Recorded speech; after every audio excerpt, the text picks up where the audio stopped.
They called me the quiet one. For 17 years, I wore that name like a veil, and beneath it, I learned to listen. I learned to watch. I learned that silence, when wielded with precision, could cut deeper than any spoken accusation. But on the morning of the 16th of November, 1873, when I sat in the visitors' gallery of the Court of Chancery and heard my own words read aloud by a magistrate who did not know I was present, I understood that I had done more than speak. I had made the silence scream. The rain had been falling since dawn, turning London's streets to rivers of gray. I remember the sound of it against the courtroom windows, steady and relentless, like truth itself. The air inside smelled of damp wool and old paper, of masculine authority and the particular mustiness that clings to places where lives are decided by men who have never known hunger. I sat in the back row, my black mourning dress chosen not for grief but for invisibility. No one looked at me. No one ever had. Until that morning, I had been Eleanor Ashworth, daughter, sister, the one who poured the tea, the one who kept the household accounts while my father entertained his business associates in the library below, the one whose intelligence was acknowledged only in private, praised only when it served another's purpose, and never, ever allowed to disturb the comfortable order of things. But what they did not know, what they could not have imagined as they dismissed me year after year, was that invisible women see everything. My father had been dead for 3 months when the will was read. I remember standing in Mr. Pemberton's office, the solicitor's voice droning through the afternoon light, and feeling the floor tilt beneath me. Everything. My brother Edward was to inherit everything: the house in Belgravia, the factory in Birmingham, the investments, the accounts, the future I had been promised since childhood. "Your father believed," Mr. Pemberton had said, not unkindly but with the terrible finality of a man stating weather conditions, that a woman's security lay in marriage, and that your brother would naturally provide for you until such time as you found a suitable match. Edward had not met my eyes. He had stood by the window, hands clasped behind his back in perfect imitation of our father's posture, and said nothing while my life was parceled away like furniture in an estate sale. I was 28 years old. I had run our father's household for a decade after our mother died. I had managed the servants, balanced the books, corresponded with his business partners, edited his letters for grammar and tone. I had been his invisible partner in all but name and inheritance, and now I was told I should be grateful for whatever allowance my younger brother deemed appropriate. I said nothing that day. I thanked Mr. Pemberton for his time. I walked home through streets that suddenly felt foreign, and I climbed the stairs to my small room at the back of the house, the room I had occupied since girlhood, while Edward claimed the master suite upon our father's death. I sat at my writing desk, the one my mother had given me, and I stared at the rain streaking my window. For the first time in my life, I allowed myself to feel the full weight of my anger. But I did not rage. I did not weep. Instead, I began to remember. The memories came slowly at first, then faster, like a dam breaking in careful increments. I remembered being 14 and finding the letters hidden in my father's study, correspondence from a woman in Dover who called him dearest and spoke of their child. I had said nothing, returned them to their place, and never mentioned them. I remembered being 19 and overhearing Edward boast to his friends about cheating a tradesman out of payment, laughing about the man's illiterate signature on a false contract. I had been pouring their port at the time. They had not lowered their voices. I remembered being 23 and discovering my father's investment in a factory that employed children for 14 hours a day, where a girl my age had lost 3 fingers to machinery. He had spoken of it at dinner as regrettable but necessary for competitive margins. For years, I had kept these secrets. For years, I had believed that discretion was virtue, that family loyalty was sacred, that my silence was the price of my place in their world. But as I sat in my small room that November evening, I began to understand that my silence had been bought with lies. Edward gave me 4 weeks to vacate the house. "You understand," he said over breakfast 3 days after the will was read, buttering his toast with the casual entitlement of a man who had never questioned his place in the world, "that I shall be bringing Diana to live here once we marry. It would be awkward, Eleanor, to have you hovering about. Surely you see that." Diana Hartwell, the pretty, empty-headed daughter of a shipping magnate, a girl of 20 who had never managed a household or balanced an account, who would move into my mother's rooms and oversee servants I had hired and trained. Edward had courted her with money he believed was entirely his own, never considering that half our father's fortune had been built on contacts I had cultivated. dinners I had orchestrated, social connections I had maintained through careful correspondence, and perfect dinner parties. I looked at my brother across the breakfast table, at his soft hands and complacent smile, and I knew with absolute certainty that I would not go quietly. That afternoon, I began to write, not in anger, not in haste. I wrote with the careful precision of someone who had spent years observing, documenting, and understanding the mechanics of power. I had kept my father's business correspondence. I had copied his letters before sending them. I had maintained ledgers that showed not just accounts, but patterns. Over the next 3 weeks, while Edward planned his wedding and Diana selected new wallpaper for the mourning room, I worked in my small room at the back of the house, organizing years of evidence into a single, devastating narrative. My father, I discovered, had died owing considerable debts. He had borrowed against the factory to invest in a railway scheme that had collapsed. He had falsified records to hide the losses. More than that, he had done so with Edward's knowledge and participation. For the last 2 years of his life, my father and brother had been engaged in a careful dance of fraud, moving money between accounts, creating false partnerships, and concealing their growing insolvency behind a facade of respectability and my housekeeping economies.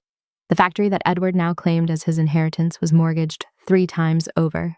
The investments were worthless. The house in Belgravia was pledged as collateral for loans my father had taken from men who did not forgive debts. And Edward, confident in his inheritance, had already spent money he did not have, making promises to his future father-in-law about business expansions and partnership opportunities that existed only in his imagination. I could have simply told him. I could have confronted him with what I knew and watched his face pale, but that would have been mercy, and I had learned that mercy was something reserved for those who had shown it first. Instead, I sent letters. The first went to Mr. Geoffrey Hartwell, Diana's father, detailing the true state of the Ashworth finances and including copies of loan documents that proved Edward's claims of wealth were fiction. I wrote it in the careful, apologetic tone of a concerned sister who could not bear to see a good family deceived. I included every relevant document, organized chronologically, notated with precise references. I made it impossible to dismiss or ignore. The second went to Mr. James Pritchard, the primary creditor, a man my father had avoided for 18 months. I provided him with an exact accounting of the estate's true value and informed him that probate had been completed, making the assets legally transferable. I suggested politely that he might wish to pursue his claim before other creditors were made aware of the situation. The third went to the board of directors of the Birmingham manufacturing concern, detailing my father's falsification of factory accounts and Edward's role in concealing the fraud from investors. I signed it a concerned party with access to the Ashworth business records and included enough specific documentation to ensure they would investigate. The fourth, fifth, and sixth letters went to other creditors, each carefully timed to arrive on successive days, each creating a cascade of legal claims that would require resolution in court. The final letter, the one that mattered most, I sent to Mr. Pemberton himself. In it, I detailed every document I possessed, every conversation I had overheard, every piece of evidence that proved the inheritance Edward claimed was built on fraud. I explained my father's debts and Edward's participation in concealing them. I noted that I was not seeking my own financial gain, as the estate had no value to inherit, but that I believed the court should be made aware of the true circumstances before allowing the fraudulent transfer of mortgaged properties to continue. I offered to provide testimony and documentation as needed. I wrote it in the calm, measured tone of someone who sought only truth and justice. I sent that letter on a Tuesday. By Friday, Edward received his first summons to appear in Chancery Court. I watched him read it at breakfast. I watched the color drain from his face as he understood what was happening. He looked at me across the table, and for the first time in our lives, he truly saw me. Not the quiet sister, not the obedient daughter, but the woman who had destroyed him with nothing more than truth and a pen. "What have you done?" he whispered. I folded my napkin with careful precision. "I have ensured," I said quietly, "that your inheritance is properly examined before you squander what does not belong to you." He tried, of course, to stop it.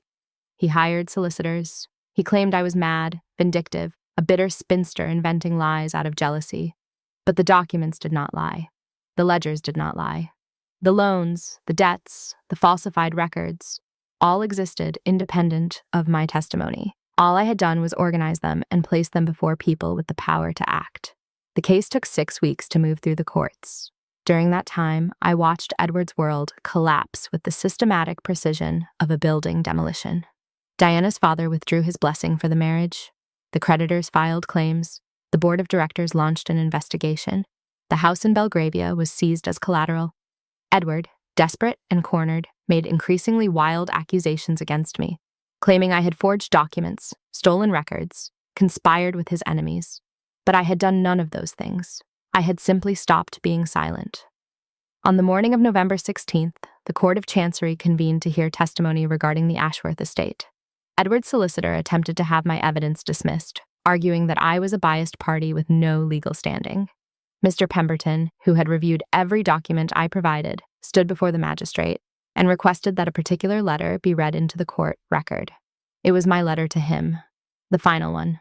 The one I had written not in anger, but in the careful, measured prose of someone who had spent 17 years learning to choose her words with precision. I sat in the gallery and listened as the magistrate read my words aloud. I listened as he detailed every fraud, every concealed debt, every false promise Edward and my father had made. I listened as he read my observation that women who are called quiet are often simply waiting for the moment when their words will matter most. I listened as he read my explanation that I sought no inheritance myself, as there was nothing of value to inherit, but that I could not in good conscience allow my brother to defraud his creditors and his bride's family while using our father's name as a shield. When the magistrate finished, the courtroom was absolutely silent. Then Mr. Hartwell, seated in the front row, stood and asked permission to address the court. He stated that based on the evidence presented, he was withdrawing all business negotiations with Edward Ashworth and would be pursuing his own investigation into whether criminal fraud had occurred. One by one, the creditors' solicitors stood and made similar statements. The factory board representative announced that the Birmingham facility would be placed under external management pending resolution of the accounting irregularities. Edward sat at the defendant's table, his face the color of old paper, while his solicitor whispered urgently in his ear. He did not look at me. He did not need to. He knew.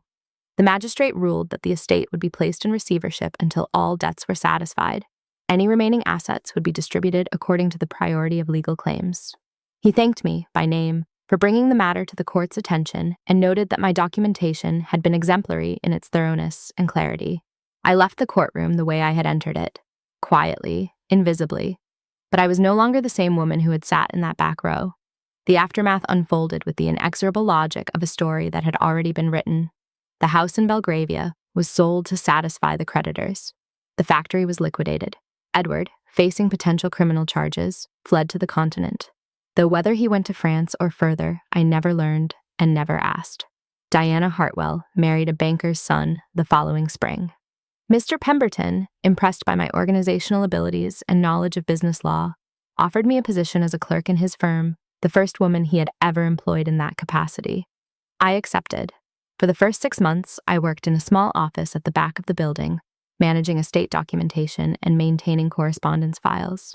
The other clerks treated me with wary courtesy, unsure what to make of a woman in their midst, particularly one whose ruthless dismantling of her own family's finances had become something of a legend in legal circles. I did not mind their uncertainty. I had spent my life being underestimated. I knew how to use it. What I had not expected was the letters that began to arrive. Letters from women, widows who had been cheated of their inheritances, wives whose husbands had concealed debts, daughters who had discovered fraud in their family businesses. They wrote to me because they had heard what I had done, and they wanted to know how they might do the same. They wrote seeking advice, seeking courage, seeking proof that a woman's words could matter in a world built to dismiss them. I answered every letter. I offered guidance on documentation, on legal procedures, on the careful art of building an unassailable case. I never encouraged vindictiveness or cruelty. I simply taught them what I had learned, that truth, properly organized and strategically deployed, was more powerful than rage or tears or pleading. Some of those women went on to win their own battles. Some lost. Some never found the courage to act. But all of them learned what I had learned in that small room at the back of my father's house. That silence was a choice, not a fate, and that choosing to speak was an act of revolution available to anyone brave enough to risk its consequences. 5 years have passed since that morning in the Court of Chancery. I am 33 years old now, and I live in a modest set of rooms near Lincoln's Inn.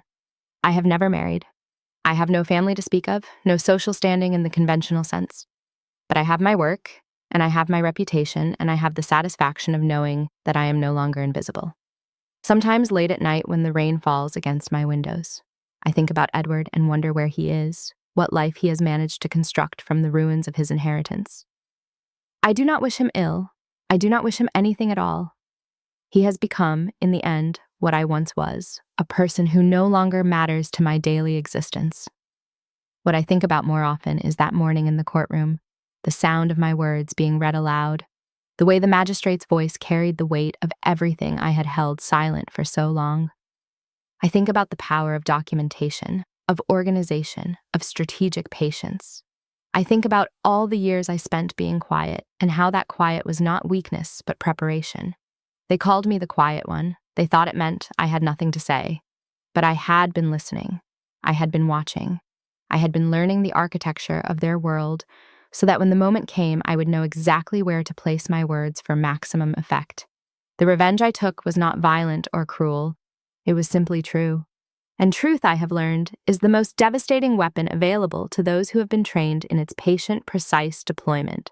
I am the quiet one still. But now when I speak, people listen. And more than that, they document what I say because they have learned what my brother learned too late. That a woman who has mastered the art of silence knows exactly how to break it. On the windowsill beside my desk, I keep a copy of that letter, the one the magistrate read to the court. I keep it not as a trophy, but as a reminder. When women come to my office seeking help, when they sit across from me with their stories of betrayal and dismissal, when they ask me if it is possible to fight systems built to defeat them, I sometimes let them read it. And then I teach them how to write their own. The rain has stopped now, and the evening light falls soft across my desk. Outside, London moves through its endless rhythms of commerce and consequence. Somewhere in this city, a woman is discovering that her trust has been betrayed. Somewhere, a daughter is learning that her intelligence matters less than her brother's birthright. Somewhere, a widow is being told that her husband's debts are now her burden, though his assets belong to others. They will write to me, perhaps, or perhaps they will find their own paths to justice. Either way, I have learned this, that revenge, when it is earned and executed with precision, is not about cruelty. It is about restoration. It is about taking back what was stolen, not through violence, but through the careful, methodical exposure of truth. They called me the quiet one, and they were right. But they never understood that quiet was my choice, my power, my weapon. And when I finally spoke, I spoke in a voice they could not ignore, could not dismiss, could not silence, ever again. That is the revenge I took, not against my brother alone, but against every assumption that had ever been made about me. Not through anger, but through intelligence. Not through force, but through the irresistible power of documentation, organization, and strategic patience. I am Eleanor Ashworth. I was the quiet one, and that, in the end, was exactly what I needed to be.